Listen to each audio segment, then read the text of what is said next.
चलो next statement, एजाक्स में हमने पहली इंप्लीमेंटेशन की थी called using what XML HTTP request. अब हम दूसरी इंप्लीमेंटेशन देख रहे हैं called fetch method. But fetch method से पहले हम एक और चीज पढ़ रहे हैं which is called what promise, क्योंकि फेच रिटर्न क्या करते हैं, promise. But before that let understand what is a promise. What is a promise basically is a kind of action है जो आपने किसी को परफॉर्म करने के लिए कहा है और उसके बेसिस पर आप उससे क्या मांग रहे हो, एक स्टेटस मांग रहे हो। That is the promise is either what resolved और ईदर व्हाट रिजेक्टेड। मतलब आपने किसी से प्रॉमिस किया कुछ काम करने के लिए, आपने अगर नहीं किया तो एटलीस्ट आप उसे क्या रिटर्न करोगे, एक स्टेटस रिटर्न करोगे, हुआ या नहीं हुआ। क्योंकि मेरे होना या ना होने के बेस पर सामने वाले ने क्या लेना है, एक्शन लेना है कि क्या करना है उसके बाद, ठीक है ना। जैसे हमने कहा हमारी कल मीटिंग 11 बजे एक क्लाइंट के साथ है। अब 11 बजे अगर मीटिंग हो जाती है तो 12 बजे मुझे उसका क्या चाहिए, अपडेट रिक्वायर्ड है। 12 बजे मुझे दो चीजों के अपडेट रिक्वायर्ड है, मीटिंग हुई या कैंसिल होगी। क्योंकि अगर मीटिंग हुई नहीं और कैंसिल होगी तो मेरा कोर्स ऑफ एक्शन कुछ और है ना, क्लाइंट से मीटिंग करके रीशेड्यूल करवाऊं। अगर मीटिंग हो गई है तो क्या मीटिंग हुई है, उसमें क्या डिस्कस हुआ है, मैं उसके अकॉर्डिंगली आपसे क्या लूंगा, फीडबैक लूंगा। सो मतलब हमने किसी को, मैंने अपने एम्प्लॉय को कहा कि आपने क्लाइंट से मीटिंग करनी है, तो एम्प्लॉय मुझे क्या रिटर्न करेगा, रिस्पॉन्स रिटर्न करेगा कि टास्क हुआ या नहीं हुआ। उसके बेसिस पर मैं अगला कोर्स ऑफ एक्शन लूंगा कि अगर हुआ है तो क्या करना है, अगर नहीं हुआ तो क्या परफॉर्म। सो पहले मैं एक सिंपल प्रॉमिस बना रहा हूं जिसमें मैं अज्यूम कर रहा हूं कि ये प्रॉमिस हमें सिर्फ ये बताएगा कि नंबर जो हम दे रहे हैं वो इवन है या ऑड है। तो मैं मान रहा हूं कि प्रॉमिस चेक करेगा नंबर को, अगर इवन है तो वी से प्रॉमिस इज व्हाट रिजॉल्व्ड है, yes it is an even है। मैं रिजॉल्व दे रहा हूं, आगे काम करना उस नंबर पे क्या करना है वो आपके ऊपर डिपेंड करता है। सो मैं एक बेसिक प्रॉमिस क्रिएट कर रहा हूं, ये सिर्फ जेसन समझाने के लिए था उसके लिए। सो हमने एक सिंपल लेट प्रॉम लिया equals to what a new promise, एक नया प्रॉमिस जनरेट करवा। प्रॉमिस में हमारे पास क्या होगा, एक कॉल बैक मेथड है जिसके दो आर्गुमेंट है, one is resolve and another one is what reject. आपको बनाने हैं आर्गुमेंट, और ये रिजॉल्व और रिजेक्ट दोनों क्या है, रेफरेंसेस टू द फंक्शंस। सो आपको प्रॉमिस के आर्गुमेंट में दो फंक्शन का क्या मिल रहा है, रेफरेंस मिल रहा है। आपका काम इसके अंदर प्रॉमिस में अपने टास्क को एग्जीक्यूट करो, सक्सेसफुल एग्जीक्यूशन पे रिजॉल्व को कॉल करो और फेलियर पे क्या करो, रिजेक्ट को कॉल करो। तो जैसे मैंने अभी छोटा सा एग्जांपल कहा कि एक नंबर है 10, इसे चेक कर रहे हैं, हमारा लॉजिक सिंपल होगा ना। अगर number percentile 2 equals to what 0 even है, सो मतलब हम क्या कह रहे हैं, the number has been resolved as what even है, और एल्स हम उसे क्या कह रहे हैं, it is what rejected. So हमने एक प्रॉमिस में कोड लिखा बहुत छोटा सा जिसमें हमने कहा कि नंबर पास्ट अगर इवन है तो हम रिजॉल्व कर रहे हैं इस प्रॉमिस को, और अदरवाइज क्या कर रहे हैं, रिजेक्ट कर रहे हैं। फिलहाल नंबर की वैल्यू क्या है, 10 है, तो बट ऑब्वियसली प्रॉमिस क्या होगा, रिजॉल्व होगा ना। ये प्रॉमिस हमने बना लिया। जैसे हमने क्लाइंट को कहा कि हम कल 11 बजे की मीटिंग करेंगे, इस एम्प्लॉय के साथ आपकी मीटिंग शेड्यूल है। अब जब एक्चुअली प्रॉमिस एग्जीक्यूट करने की टाइम आएगा, वो कब आएगा, कल 11 बजे। अगर 11 बजे से पहले क्लाइंट का कोई मैसेज नहीं आया और हम 11 बजे ही क्लाइंट के मैसेज की वेट करते हैं, तो हम कह रहे हैं कि टाइम कब आएगा इस प्रॉमिस को एग्जीक्यूट करने का, वो क्या है, कल 11 बजे। 11 बजे से पहले हो सकता है वो 2 बारी फोन करके हमें कहे कि मैं नहीं आ सकता, और तीसरी बारी कहे मैं आ सकता हूँ। तो वेट हमें कब की करनी है, कल 11 बजे की करनी है। सो हमने यहाँ पर डिफाइन किया प्रॉमिस को अब एग्जीक्यूट कर रहे हैं, तो वेट का मतलब है अब मैं प्रॉमिस को एग्जीक्यूट करवाना चाह रहा हूँ। At 11 o'clock I will say कि प्रॉमिस को एग्जीक्यूट करते हैं, और लेट्स से कि चेक करते हैं कि प्रॉमिस का रिजल्ट क्या है।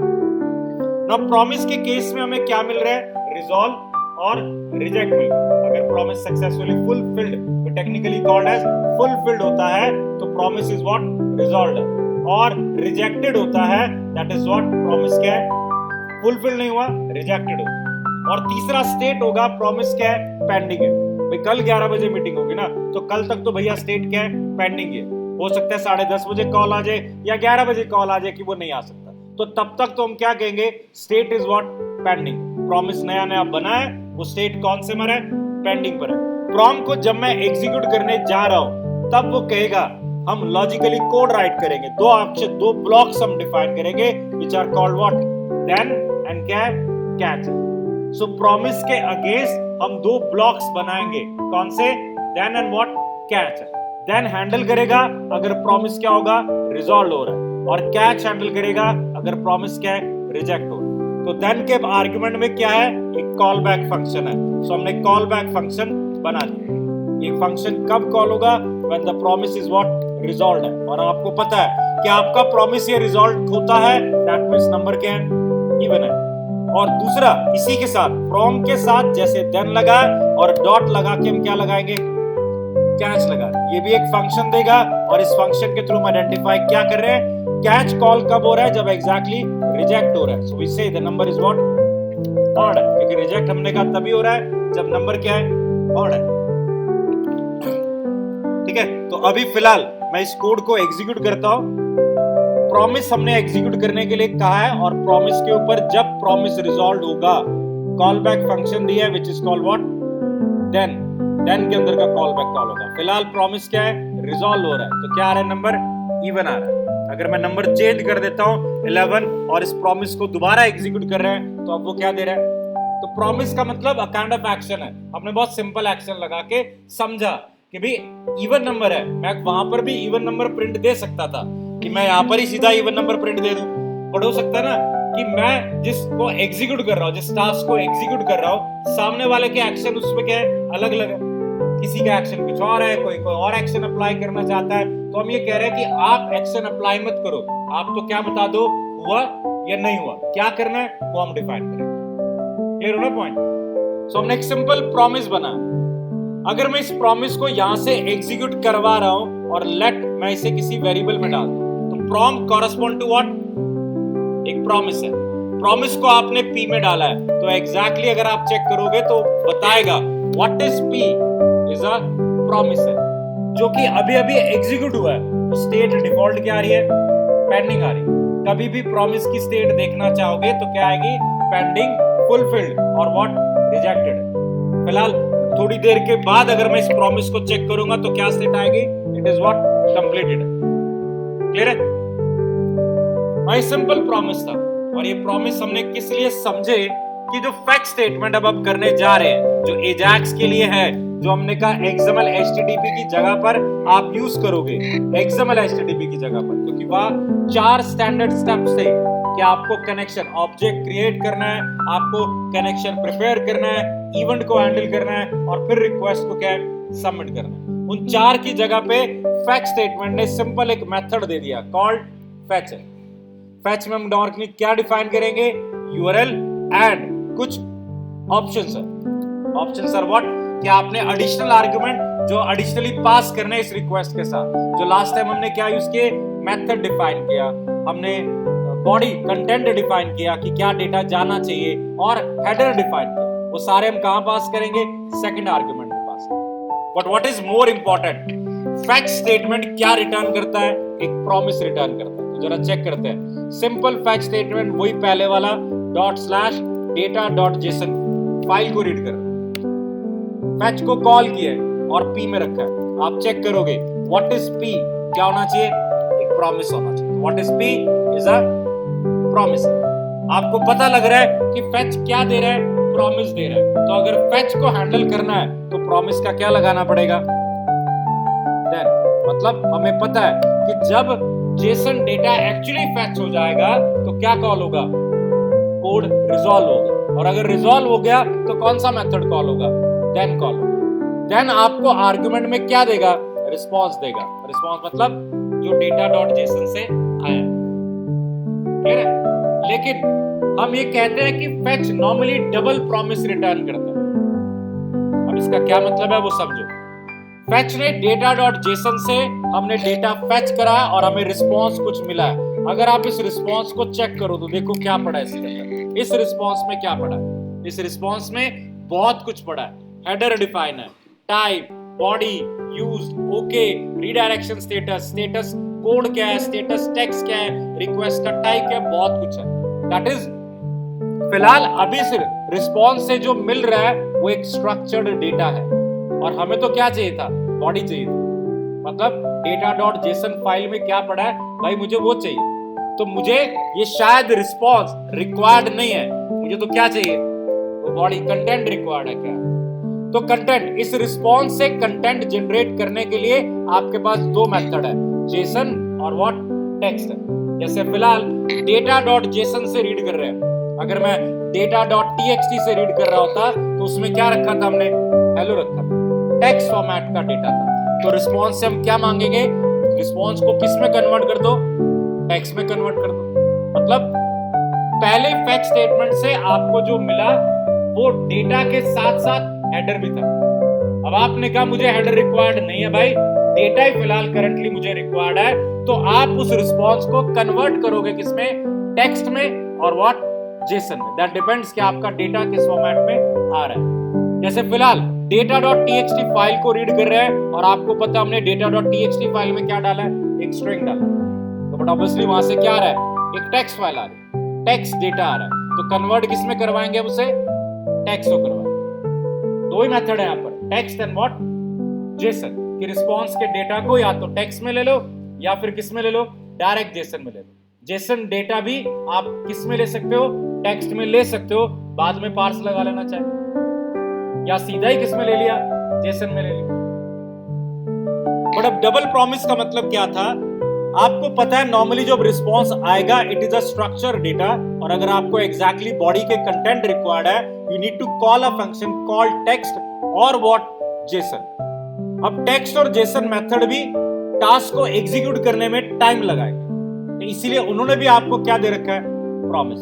So these method also return what, a promise. तो इसीलिए मैंने कहा कि देन को जब मैंने कहा कि आपके पास रिस्पॉन्स स्ट्रक्चर डेटा का आया है, रिस्पॉन्स डॉट टेक्स्ट, उस डेटा को कन्वर्ट करो और मुझे आप एक प्रॉमिस दे रहे हो, मैंने इस प्रॉमिस को यही से क्या कर दिया, रिटर्न करवा। रिटर्न करने का मतलब है इस प्रॉमिस का देन जो हमने लगाया था, अब इसी प्रॉमिस का हम एक और देन क्या लगा सकते हैं, क्योंकि प्रीवियस देन से क्या निकल रहा है, एक प्रॉमिस निकल रहा है। तो प्रॉमिस का फर्दर हमने क्या लगा दिया, एक और देन लगा दिया। यहां से फिर से क्या मिल रहा है आपको, अ कॉल बैक फंक्शन। इस बारी फिर से क्या आ रहा है आपके पास, रिस्पॉन्स आ रहा है, बट इस बारी रिस्पॉन्स किसका है, आपके बॉडी का डेटा टेक्स्ट में क्या है, कन्वर्टेड। That is what. अभी अगर मैं console.log रिस्पॉन्स को करूंगा तो इस रिस्पॉन्स में क्या पड़ा है, वो हेलो पड़ा। क्लियर हुआ। सो फेच स्टेटमेंट ने सबसे पहले जो आपको प्रॉमिस से रिटर्न किया वो एक स्ट्रक्चर डेटा था। स्ट्रक्चर डेटा से अपनी बॉडी को एक्सट्रैक्ट करने के लिए आपने कहा दो मेथड, टेक्स्ट और क्या यूज करोगे, जेसन। दोनों कन्वर्जन के लिए क्या रिटर्न करेंगे, एक प्रॉमिस। तो डबल प्रॉमिस हो गया। पहला प्रॉमिस से स्ट्रक्चर डेटा मिला, दूसरा हम कन्वर्जन से एक और प्रॉमिस गेट करेंगे, फिर दूसरे का जो हमने देन लगाया वहां से एग्जैक्टली हमें क्या मिला, बॉडी के कंटेंट में। अब वो आपका चाहे data.txt था तो यहां पर क्या लगा दोगे, जेसन। फिलहाल मैं टेक्स्ट में भी कन्वर्ट कर दूं तो भी आ जाएगा। फर्क सिर्फ इतना है कि फिलहाल जेसन किस फॉर्मेट में आई है, स्ट्रिंग फॉर्मेट में आई है। जेसन का डेटा किस फॉर्मेट में है, स्ट्रिंग। या तो मैं बाद में इसके ऊपर क्या लगाऊं, जेसन डॉट पार्स अप्लाई, बाद में मैं पार्स मेथड का यूज करूं। तो अब ये डेटा किस फॉर्मेट में आ गया, ऑब्जेक्ट में आ गया। और या फिर मैंने कहा पार्स क्यों करना यार, जब आपके पास डायरेक्ट मेथड है, टेक्स्ट की जगह पर किसे कॉल कर लेंगे, वो अपने आप ही जेसन में कन्वर्ट करके दे देगा। I don't need to parse the data, मुझे पता है वहां से क्या आ रहा है, उसके अकॉर्डिंगली मैं मेथड को क्या कॉल करूं। Simple fetch statement. क्लियर हुआ। फिलहाल हमने फेच में एग्जैक्टली एक एंड पॉइंट नहीं, लोकल फाइल को कॉल किया। वो आपके ऊपर डिपेंड करता है। मैं यही सेम कोड दोबारा राइट करने जा रहा हूं, थोड़ा शॉर्ट भी करूंगा क्योंकि पहले मैंने फेच को कहां रखा, प्रॉमिस में रखा। अब मैं शॉर्ट फॉर्मेट यूज करना चाहूंगा तो मैं सीधा ही क्या यूज कर रहा हूं, fetch https:/reqres.int/api/user question page equals to what 1 2 कुछ भी लिख सकते हैं जो था एक्चुअली। इसी का डायरेक्टली क्या लगा दिया, देन लगा दिया। पता है ये प्रॉमिस रिटर्न करता है, इसे p में डाल के उसका देन लगाओ, डायरेक्टली इसी का क्या है, देन लगा दिया। इसके देन में क्या आएगा, एक रिस्पॉन्स, जहां से हम रिटर्न क्या करेंगे, रिस्पॉन्स डॉट क्या जेसन।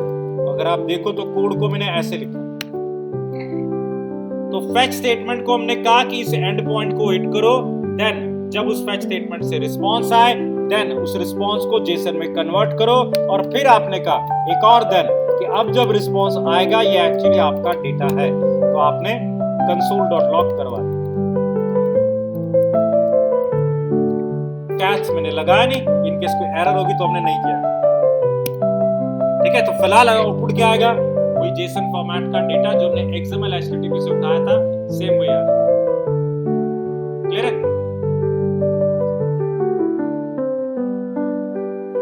हाँ जी, क्लियर है?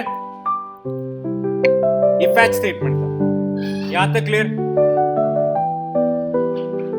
फैच में डबल प्रॉमिस क्लियर हो गया। अब लास्ट फैच में आते हैं, पहला पोस्ट के थ्रू डेटा भेजना। अभी तो गेट के थ्रू डेटा रिसीव किए, अब वो क्रिएट वाला मेथड कॉल करेंगे, जहां हमने पोस्ट में क्या भेजा था, जेसन फॉर्मेट में नेम और जॉब 2 पैरामीटर भेजे थे।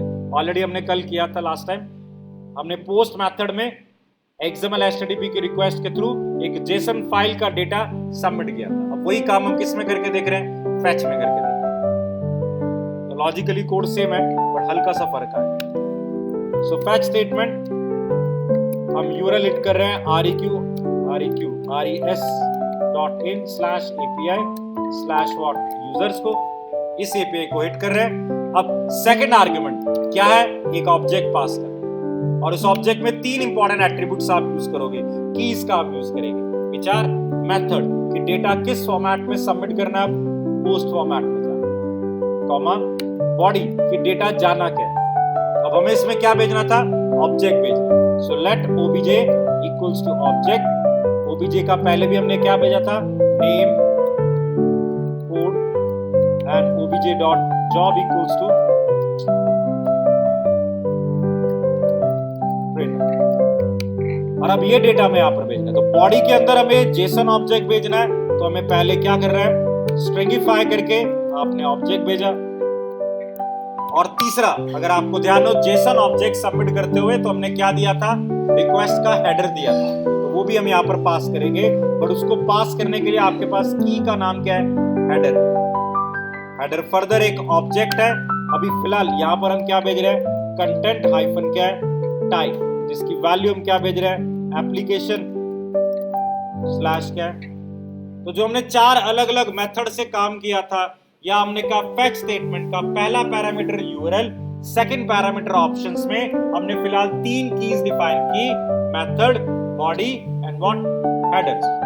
अब रिक्वेस्ट जाएगी, जब रिस्पांस आएगा तो क्या कॉल होगा, देन डबल प्रॉमिस के साथ, सो दैट कि हम यहां से क्या रिटर्न करें, रिटर्न व्हाट, ऐसे रिस्पांस डॉट क्या है, जेसन। और फिर से डबल प्रॉमिस के साथ हम रिस्पांस को रिसीव करेंगे। इस बार ये आपका क्या है, डेटा है, तो कंसोल डॉट लॉग रिस्पांस करवा दिया। ये फैच स्टेटमेंट से हमने एंड पॉइंट को हिट किया with the post data. Data submit करने के लिए आपके 3 options, method, body and what, header. Header हम तब यूज करेंगे जब आपके टाइप टेक्स्ट से अलावा कुछ और हो। फिलहाल हमारा जेसन था, तो आउटपुट सेम आ रहा है। क्या हुआ, तो पोस्ट के लिए सेकंड पैरामीटर ऑब्जेक्ट्स के अंदर क्या है, डेटा फॉरवर्ड करो। हाँ जी, यहां तक क्लियर, विदाउट अभी करनी है असाइनमेंट इसके ऊपर। और ये फैच तो यार बहुत ज्यादा यूज होगा फ्रंट एंड डेवलपर के लिए। Fetch is what more important, और एल्स एक्सियोस या लाइब्रेरी पे जाओ। अब लास्ट ऑप्शन है, ये फैच का कोड लेट्स से मैं किसी फंक्शन में राइट कर रहा हूं। सो मैंने एक फंक्शन बनाया कॉल्ड गेट डेटा, और ये फैच का कोड मैं यहां पर राइट कर रहा हूं। फैच मैं फिलहाल सिंपल वही डेटा फैच कर रहा हूं।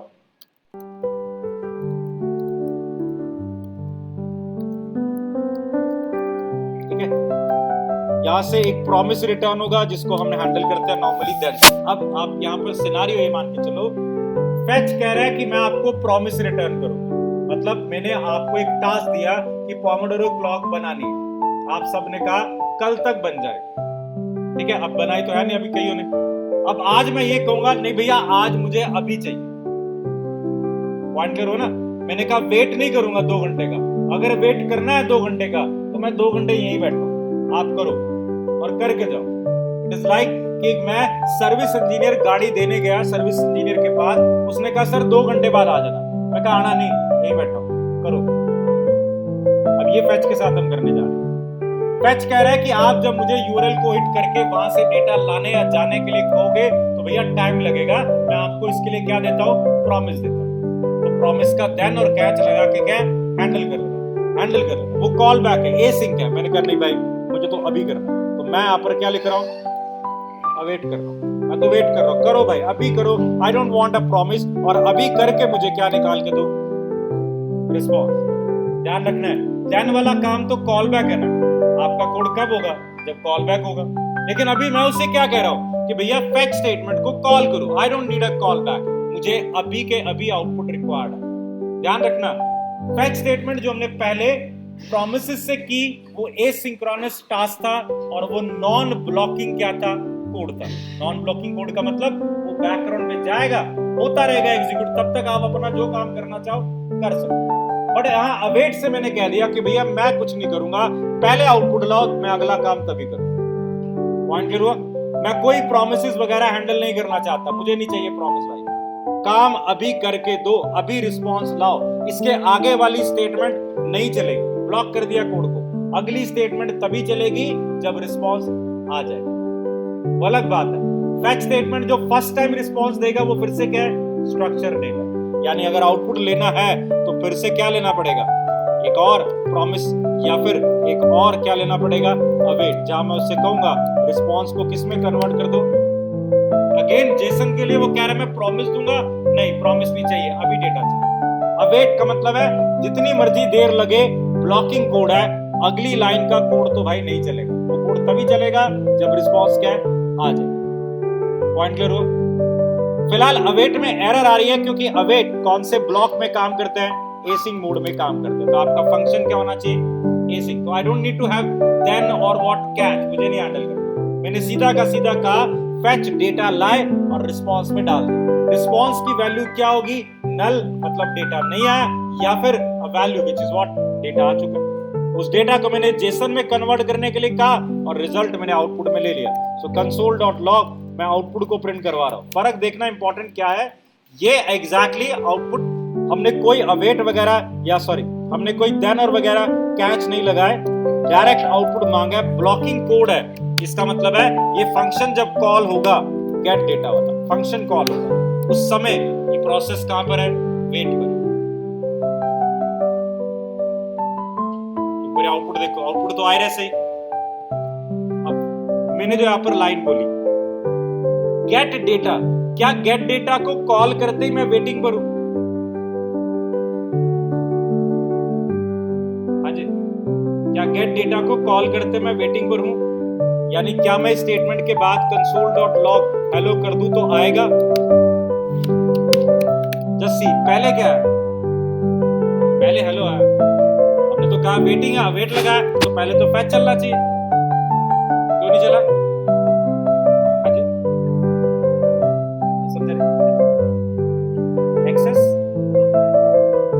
हमने जो फंक्शन कॉल किया गेट डेटा जो हमने फंक्शन कॉल किया, उससे इंपॉर्टेंट, ब्लॉक से ज्यादा इंपॉर्टेंट गेट डेटा जो हमने फंक्शन कॉल कर रखा है वो कैसा है, वो एसिंक है, वो तो बैकग्राउंड में गया, उसके इंटरनल प्रोसेस में उसका डेटा लाना है, वहां वो वेट करता होगा, करेगा, लेकिन ये फंक्शन तो पूरा का पूरा कहां गया, बैकग्राउंड में गया ना। एसिंक्रोनस मोड में ये फंक्शन बैकग्राउंड में गया है, मतलब उसके आगे का आउटपुट बाद में चलेगा, लेकिन अभी ये हेलो तो साथ साथ ही आ जाएगा ना, क्योंकि फंक्शन आपका कहां जा रहा है, एसिंग मोड में जा रहा है। एंड ऐसा पॉसिबल नहीं है कि मैं फंक्शन को एसिंग में ना रखूं, क्योंकि अवेट कोड चलेगा का एसिंग ब्लॉक में काम करेगा। सो नॉन ब्लॉकिंग कोड अब भी रहेगा कुछ हद तक, क्योंकि ये ब्लॉकिंग कोड किसका है, ये ब्लॉकिंग कोड इस पर्टिकुलर ब्लॉक का है। ये ब्लॉक जब कॉल होगा तब ये अपनी स्टेटमेंट के लिए ब्लॉक करेगा, लेकिन ये ब्लॉकिंग कोड आपको नहीं दे रहा, क्योंकि ये फिर बैकग्राउंड में कहां जा रहा है, एसिंग मोड में जा रहा है। तो आपका फंक्शन एसिंग मोड में गया, सो बैकग्राउंड में चल रहा है, लेकिन बैकग्राउंड की उन स्टेटमेंट्स को बीच में क्या कर रहा है, अवेट करवा रहा है। इससे आपका जो कोड है वो फिर भी क्या रहा, नॉन ब्लॉक। पॉइंट क्लियर हुआ?